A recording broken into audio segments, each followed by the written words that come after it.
Last night, more than 19 million people watched the January 6th committee's first public hearing. All of the major news networks aired it except for one.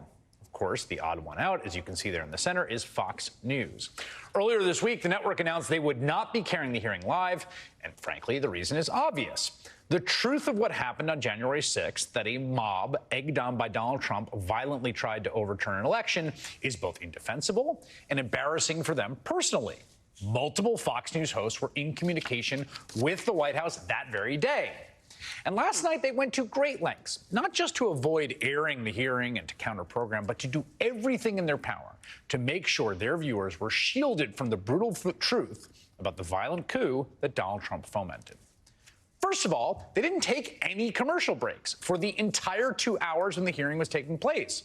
Now, I know a little bit about this. The reason you would not take a commercial break is because you do not want your viewers to have a chance to click over to another channel to see what's going on. You want to keep them with you the whole time. Now, it's one thing to skip commercial breaks during breaking news or, say, while you're airing a live hearing, but last night, Fox News eliminated 2 hours of commercial breaks at the cost of, I don't know how much money, thousands of dollars, all to keep their viewers' eyes away from the truth that was airing on every other news network in the country. And they went even further than that, okay? While everyone else watching TV last night was seeing what you see there, the horrific footage of a Proud Boy using a stolen riot shield to break a window so the mob could stream into the building, that was obviously too much for Fox News to show. Watch what they do here instead. Tucker Carlson is interviewing a Republican congressional candidate from Washington. And another box on the right, they are showing these wide camera angles from the back and far side of the hearing room. They made this deliberate choice so that you can't really see who's talking or what's happening. But when the video up on that screen starts to get violent, that's right before the Proud Boy smashes in that window, they cut away right there. That does not happen by accident. Someone made that decision, even in a box. They do not want their viewers to see that. And of course, because some Fox News employees are part of the investigation, it was likely they would be featured in the committee's presentation. So what do when Liz Cheney, for instance, starts reading text that Sean Hannity sent to the White House press secretary the day after the insurrection?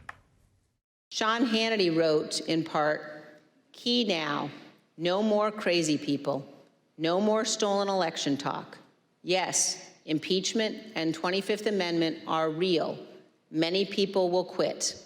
That happened right in the middle of Tucker Carlson bragging about he was the only one protecting America from propaganda, yada, yada. Watch what happens when Fox News has to manage that embarrassment on air.